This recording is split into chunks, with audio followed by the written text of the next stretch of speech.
Fala, Leonardo Andrade, professor de Hardware, Games e Informática da unidade ADEMA da Evolutime. Hoje nós vamos dar seguimento nas nossas aulas de modelagem 3D e como vocês estão vendo aqui na nossa apresentação, hoje o tema vai ser a revisão do conteúdo, apresentado durante esse módulo, para que semana que vem vocês possam estar realizando a prova com tranquilidade, beleza?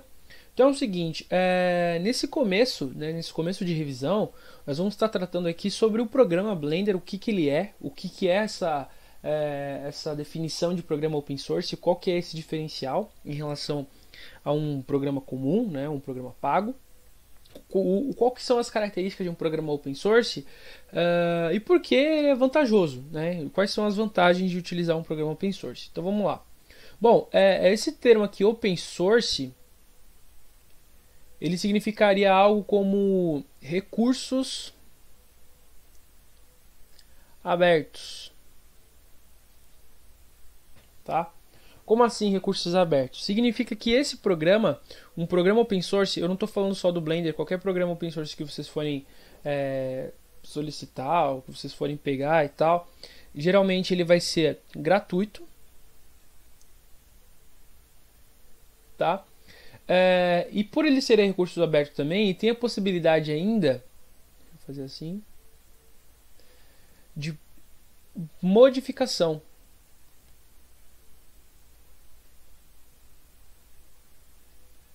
Então eu posso criar, deixa eu pegar a borracha aqui rapidinho, eu posso criar a minha própria versão daquele programa, Eu posso fazer, eu posso fazer daquele programa uma versão que me atraia mais, uma versão que de repente atinja determinado tipo de requerimento ali, ou de determinada necessidade, certo? Eu dei como exemplo, lá no começo, quando a gente começou a falar sobre o programa, do Blender Ocean. O que é esse Blender Ocean? Blender Ocean foi uma versão do Blender desenvolvida. Eu não sei por quem, tá, gente? Deixo bem claro, não sei quem foi que desenvolveu o programa, o Blender Ocean, essa versão, mas foi uma versão desenvolvida para renderização de oceanos, renderização de oceano, lago, qualquer coisa que envolva líquido, aquela renderização de algo líquido, principalmente em grande volume, uma grande massa de água, por exemplo. Então o Blender Ocean ele funciona exatamente para isso. Se vocês quiserem dar uma pesquisadinha na internet sobre o programa, vocês vão ver que tem algumas renderizações bem interessantes sobre esse programa, sobre essa versão do Blender, tá? O Blender em si, ele tem essa possibilidade então de você baixá-lo gratuitamente, qualquer uma das versões, e modificá-lo, por ter essa característica de open source, para fazer uma versão que lhe atraia mais, que lhe agrade mais, enfim, ou que atinge determinada necessidade, beleza? Hoje nós estamos na versão 2.84, até onde eu vi, 2.84 do Blender. Claro que se você quiser utilizar essa versão do Blender, existe a possibilidade de vocês baixarem as versões anteriores, mas se vocês quiserem utilizar a 2.84, eu recomendaria que vocês dessem uma boa conferida nos requisitos mínimos para utilizar o programa. Claro que se você tiver uma máquina aí de 4 GB de RAM, uma placa de vídeo integrada, no próprio processador ali e tal, talvez ela vai funcionar, mas não vai funcionar com todo o desempenho que ele poderia, O ideal mesmo seria você ter pelo menos 8 GB de RAM, você ter uma placa de vídeo já separada, Você comprar uma placa de vídeo propriamente para você conseguir fazer essas atividades aí da modelagem e renderização em 3D, tá? Como vocês viram no decorrer dessas aulas, eu sofri bastante com essa questão dessa questão de recurso, mesmo utilizando uma versão anterior do Blender, bem anterior, eu estou utilizando aqui, nesse caso, se eu não me engano é 1.6, eu não tenho, perdão, 1.6 não, 2.6, tá? E ainda assim eu sofri bastante com alguns pontos ali na parte de renderização e tal. O 3D ele realmente consome muita memória RAM, ele consome bastante recurso. Então se você quiser uma renderização melhor, mais fluida, se você quer também uma modelagem mais fluida, algo mais que você possa trabalhar ali com mais tranquilidade, você precisa de um bom recurso aí de hardware, beleza? Bom, uma outra coisa que nós conversamos bastante no decorrer dessas aulas foram as características do 3D, né? O que diferencia o 3D do 2D. Então, por exemplo, quando a gente fala de um desenho 2D, vou fazer aqui um desenho bem tosquinho, a gente está falando de um desenho que geralmente ele vai ter somente duas dimensões, certo? 2D seria isso aqui, ele vai ter aqui a altura e a largura, certo? Isso aqui seria uma arte em 2D. Quando a gente fala de uma arte em 3D, aí a gente já está falando de três dimensões, né? Quais seriam essas três dimensões? Se eu fazer aqui um desenho de um cubo, acho que todo mundo aqui uma vez na vida já fez um desenho assim, né? De um cubo. Então aqui, ó, aqui eu tenho um desenho em 3D, ele já tem três dimensões, né? Deixa eu fazer aqui um desenho aqui assim, só para a gente entender melhor, ver melhor o desenho. Então aqui eu tenho um desenho com três dimensões. Quais seriam essas três dimensões? Bom, a altura, ela permanece. A largura também tá aqui, né? Essa linha aqui embaixo seria a largura do meu objeto. E eu vou ter essa outra dimensão aqui que a gente pode chamar de volume.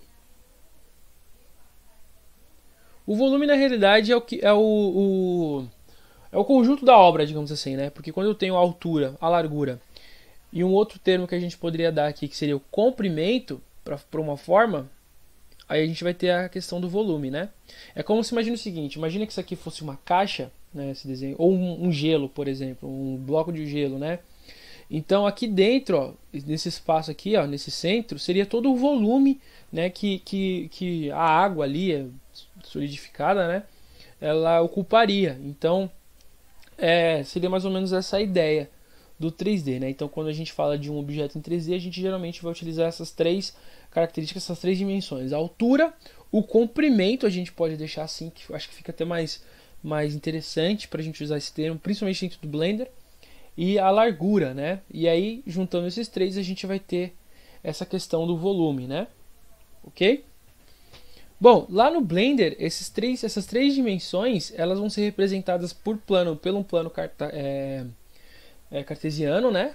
Que provavelmente vocês já viram na escola, que são aqueles eixos, o X, o Y e o Z, certo? O X, nesse caso, a gente pode determinar aquele que ele vai representar a largura de um objeto. O Y, o comprimento.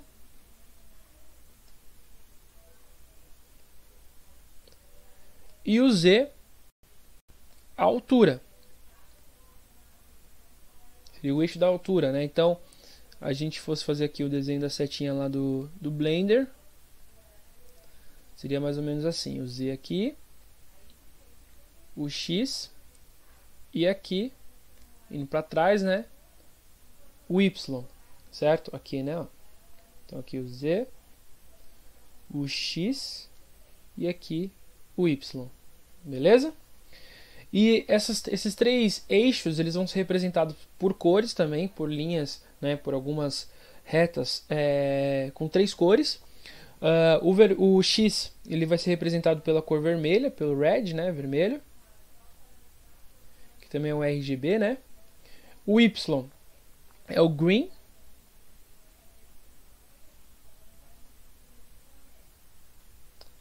É o verde. E o Z é o blue, o azul, né? RGB azul.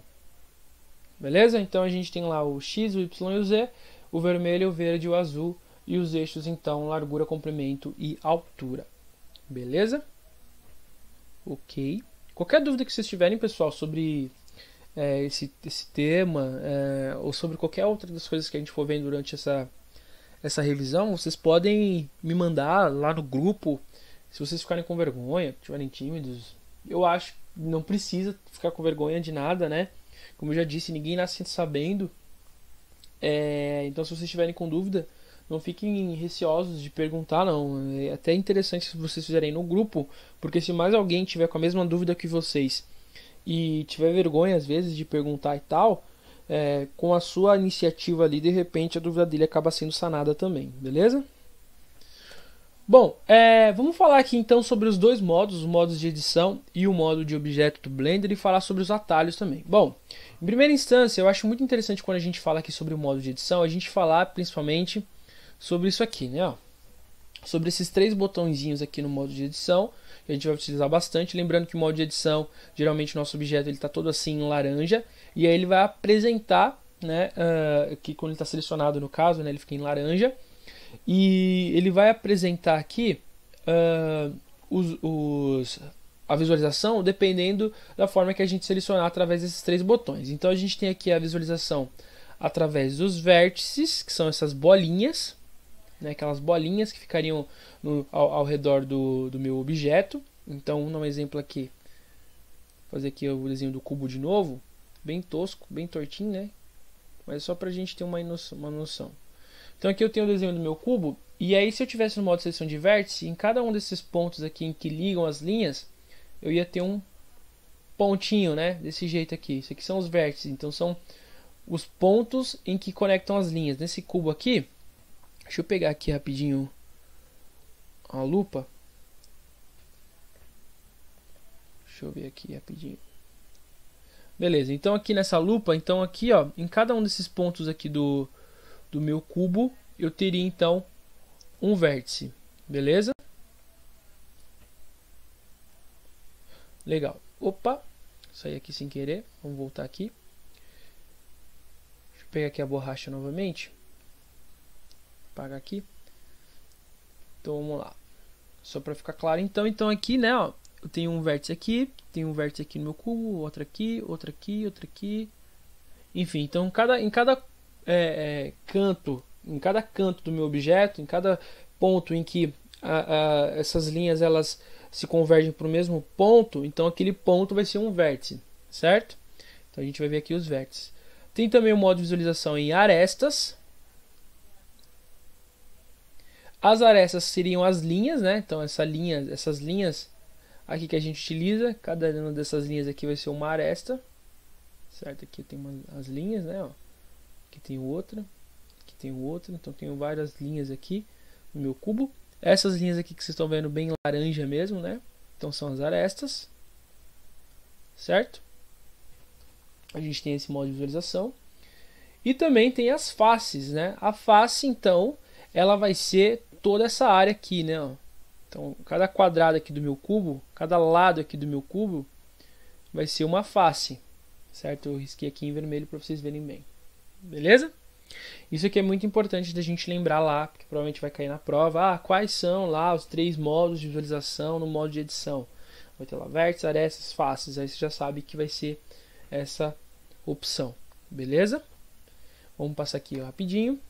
Bom, quando a gente fala do modo de edição, é importante também a gente lembrar dos comandos. Eu passei uma série de comandos para vocês, para ficar mais fácil de vocês utilizarem. Os comandos são através das letras, né, do teclado. Então, por exemplo, com o A, a gente pode selecionar tudo. Isso no modo de edição, beleza, gente? Selecionar todo o objeto. Opa. Selecionar tudo, beleza. Temos também aqui com o E. Opa. Aqui. Que seria o extrusão. A gente usou bastante, vocês viram que eu usei bastante extrusão, né? O G, que é o grep, né? O G vem de grep. E seria de mover, né? Eu posso mover um objeto utilizando o G. Mover. Tem o R, que é o rotacionar, né? O S, a gente usou bastante também, é a escala, tá? Tem o C, que é a seleção através de uma bolinha, né? Então fica um cursor para a gente fazer a seleção. Então vou colocar aqui, ó, seleção.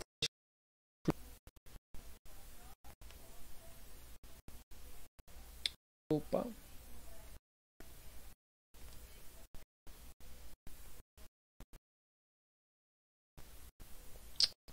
Oh, escrevi errado aqui, mas tá bom.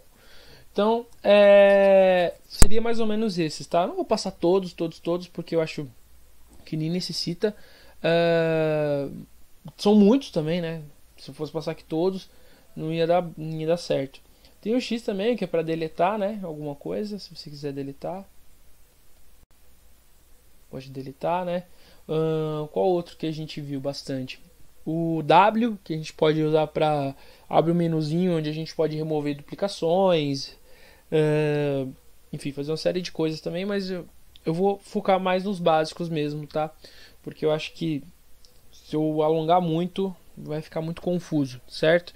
E a gente já viu isso nas outras aulas, então qualquer coisa, se vocês tiverem com dúvida, dá uma olhadinha nas primeiras aulas que eu falei bastante sobre essa parte de atalhos, ok?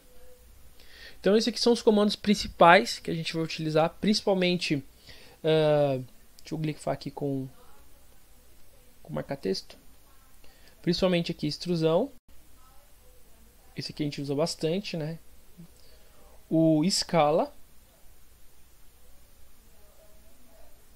a gente utiliza bastante também. Um outro que eu poderia falar seria um atalho Ctrl R, né? Que é para criar um loop também. É interessante, a gente usou bastante. Deixa eu voltar aqui na caneta. Mas o R no modo de edição, ele cria um loop. Lembra? Loop? Loop é aquele esquema lá de, por exemplo, aqui eu tenho um objeto, vou fazer um cubo de novo. Eu estou fazendo um cubo que é fácil, tá, gente? Que é mais fácil de desenhar aqui. Não exige muita prática aqui em desenho. Então, por exemplo, eu tenho aqui um cubo, certo? Que tem aqui tantos vértices, tantas arestas, tem um número X aqui de faces, e aí eu quero aumentar de repente o número de vértices, para que eu possa trabalhar melhor com o meu desenho. Então, eu apertando o Ctrl R, ele fica com aquela linha roxa, né? Primeiro laranja, depois fica, é meio rosa, né, na verdade, e aí vira depois laranja, e aí ele vai criar aqui um novo loop, uma nova linha aqui. Então eu tenho novos vértices aqui que eu posso trabalhar no meu objeto, certo? Posso criar quantos loops eu quiser. Poderia fazer um aqui também, ó. E meu objeto seria mais vértices para onde eu posso estar trabalhando e modificando ele ali ao meu bel prazer ali e tal, né? No que atender ali as minhas necessidades, principalmente na parte da modelagem, certo? Então o Ctrl R ele pode estar criando um loop aí também. Então esses aqui são basicamente os que a gente mais trabalhou, a gente mais utilizou no decorrer dessas aulas, tá? Eu vou focar mais nisso, eu não vou focar em tudo que o Blender oferece, eu vou focar naquilo que a gente viu nas aulas, porque não seria justo eu passar conteúdo na prova de algo que vocês não viram, né? De algo que eu não expliquei durante essas aulas, beleza? Bom, e aí a gente também tem o modo de objeto. Só um detalhe interessante, eu acho que eu já comentei sobre isso em algumas aulas, né, mas para a gente estar intercalando entre o modo de objeto e o modo de edição, basta a gente apertar o Tab, né, a tecla Tab é aquela que tem o desenho das duas setinhas, né, tem um desenho de uma setinha assim, assim, na mesma tecla, com um risquinho aqui, né, assim, é a tecla Tab. Se não tiver um nome lá, escrito Tab, né, provavelmente vai ter esse desenho de uma setinha para trás, outra para frente aqui, é a tecla Tab.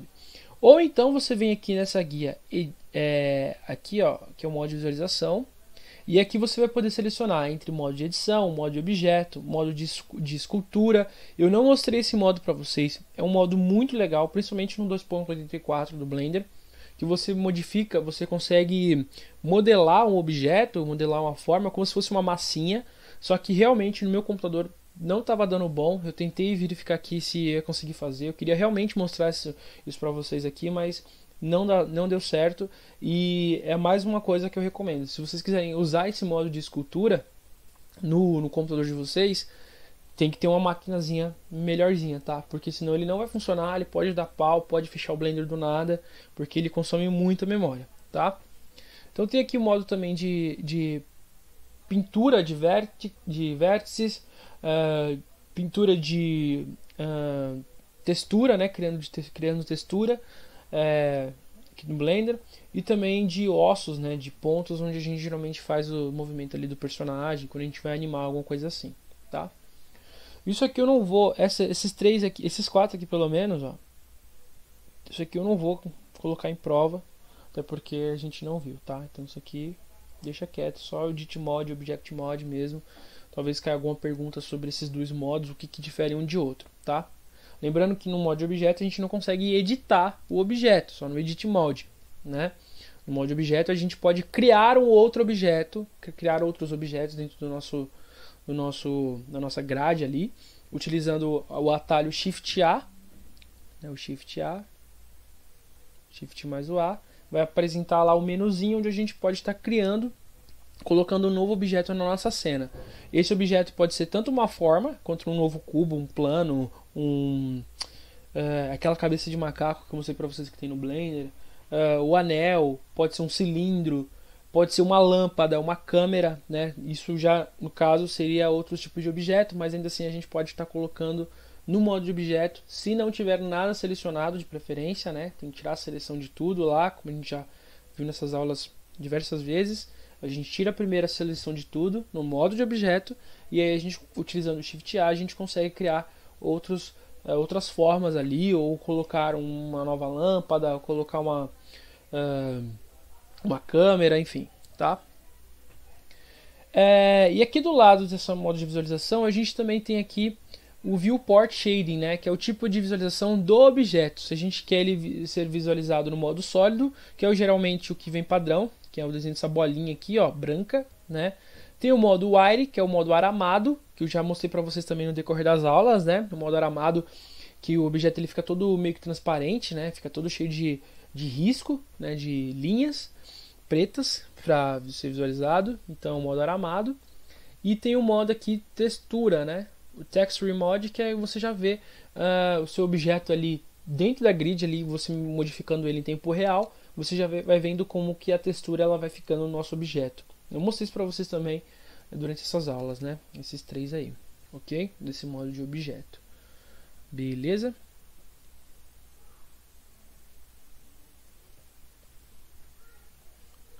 Beleza, vamos passar aqui para frente. Vamos falar aqui rapidinho então sobre renderização. Renderização ela é bem simples. Aqui em cima do Blender, ó, aqui já mostra pra gente, né? Eu tô realmente usando o 2.6, né? Enfim, aqui mostra pra gente os tipos de renderização que nós vamos ter no nosso programa. A gente tem a renderização normal de imagem, que é o Blender Render, né?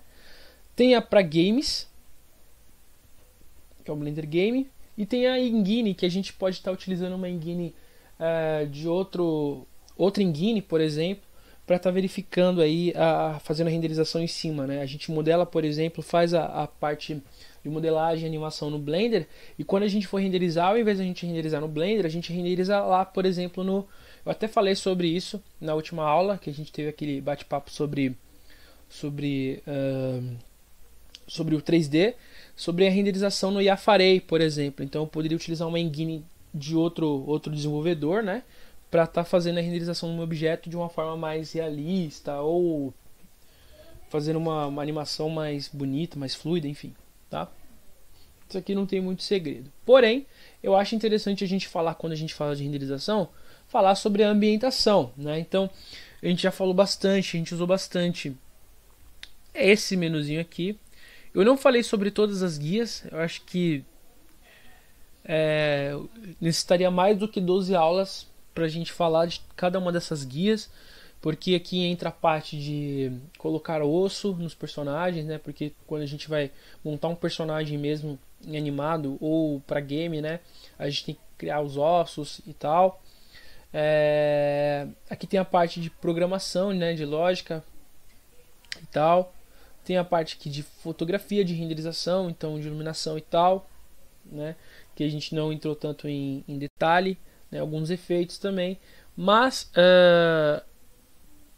o que eu acho muito importante a gente reforçar é a parte aqui de ambiente, que é o desenho desse mundinho aqui, e quando a gente clica nele aparece essa guia pra gente, onde a gente pode estar modificando a cor do horizonte do fundo, né, da tela aqui do nosso Blender, só na hora da renderização, obviamente. A cor do ambiente também. A gente pode utilizar aqui, se a gente quer um céu com um aspecto mais realista, né, ou um de papel, ou um Blend Sky, isso depende do tipo de renderização que você quer, né? E aqui também tem aquela guia milagrosa que eu já mostrei para vocês, que é um ambiente ocluso, que seria um ambiente fechado, né? Isso é muito utilizado principalmente quando a gente vai trabalhar com arquitetura em ambientes fechados, vai fazer uma renderização de uma cozinha, uma sala, enfim, e quer deixar mais realista, então a gente pode utilizar aqui um ambiente ocluso, beleza? Ambiente occlusion aqui ativado, né? Bom, pessoal, essa aula vai ser realmente mais curta porque é só uma revisão, né? Então, como vocês têm acesso aí a todas as aulas do módulo, vocês podem, se tiverem com mais dúvidas, tá fazendo a consulta nesses vídeos, não na hora da prova, claro, né? Mas durante essa semana, antes da prova, vocês podem estar consultando os outros vídeos, que nem são vídeos muito longos, né? Que foi apresentado aqui durante essas aulas. E, como eu já expliquei, vocês podem estar me mandando mensagem, mandando no privado ou no grupo para tirar as dúvidas. Um outro detalhe importante pessoal, façam as atividades da plataforma e as atividades da apostila. Eu não fui ao pé da letra com a apostila com o conteúdo aqui em cima da apostila. Por quê? Porque eu não tô com a apostila em casa, né? Eu não tenho ela aqui. Então, eu fui mais ou menos ali por índice e tal, mas eu não fui ao pé da letra, né? Então, mas mesmo assim eu acho interessante vocês fazerem as atividades, porque se de repente eu esqueci de falar alguma coisa, ali na apostila provavelmente ela vai estar complementando e auxiliando a vocês terem mais conteúdo, né? Então, eu acho muito válido vocês lerem, fazer as atividades da apostila e da plataforma para complementar. Para a gente terminar então essa revisão, eu vou falar aqui um pouquinho sobre o teclado numérico, né, o teclado numérico do Blender, que seria aquela visão da câmera, né, como a gente pode estar mudando a visão da câmera, isso aqui vai ser bem importante. Então, ó, quando a gente aperta o 0 no teclado numérico, a gente ativa a visão da câmera, né, então a gente vai para a visão câmera, certo? Quando a gente aperta o 1, a gente vai para a visão frontal.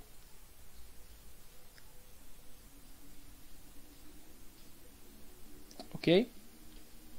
O 2, ele faz seria a visão ortogonal de usuário. Como assim visão ortogonal? Se eu aperto 2, o meu objeto ele vai começar a rodar para baixo, né? Ele vai começar a rodar no sentido em que eu consiga ver a parte de baixo daquele objeto, né? Então todo o meu grid, toda a minha visão ali, toda a minha área, ela vai sendo rotacionada de forma que eu consiga visualizar a parte de baixo, né, a parte inferior ali do meu objeto, tá? Então aqui seria visão ortogonal inferior. Para vocês terem uma ideia mais ou menos do que eu estou querendo dizer, imagina o seguinte, imagina que você, sei lá, pegue já que a gente estava falando ali vou fazer aqui o desenho novamente do meu queridíssimo cubo, para ficar mais claro. Então eu tenho aqui meu cubinho. E se eu fosse apertar o 2, o que ia fazer? O meu objeto, ele ia...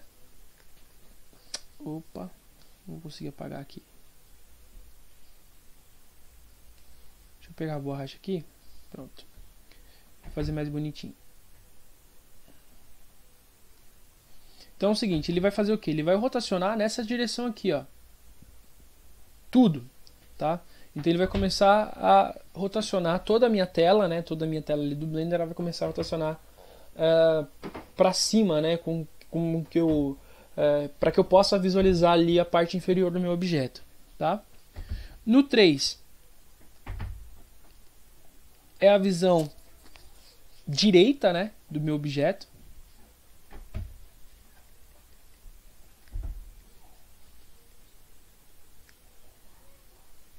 Então eu vejo o lado direito do meu objeto. Na 4, eu também vou ter a visão ortogonal de usuário.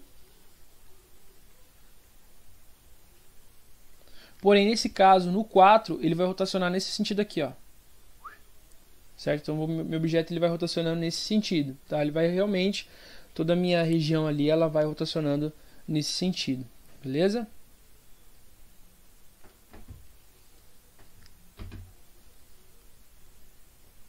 Então, vou colocar aqui para a esquerda.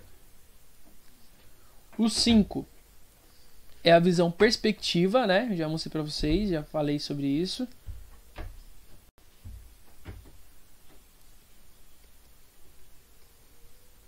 Certo? O 6, ele vai fazer também a visão ortogonal, porém agora para a direita. O objeto ele vai rodar nesse sentido aqui. Ah, gente, pera aí, eu fiz um erro, fiz um equívoco. Na realidade, essa seria aqui a rotação do 4. Deixa eu trocar aqui.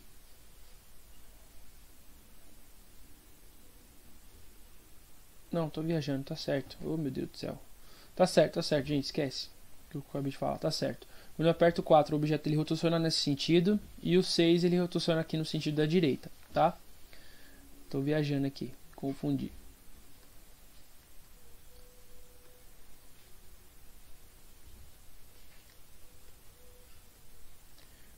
Para a direita. Aqui tá certo, tá? A esquerda mesmo. Deixa eu corrigir aqui. Porque se vocês estiverem copiando, alguma coisa assim, vocês já sabem o que fazer. Aqui. Tá? O 7 é a visão do topo. Então, a visão de cima, né, dos objetos. É o 7.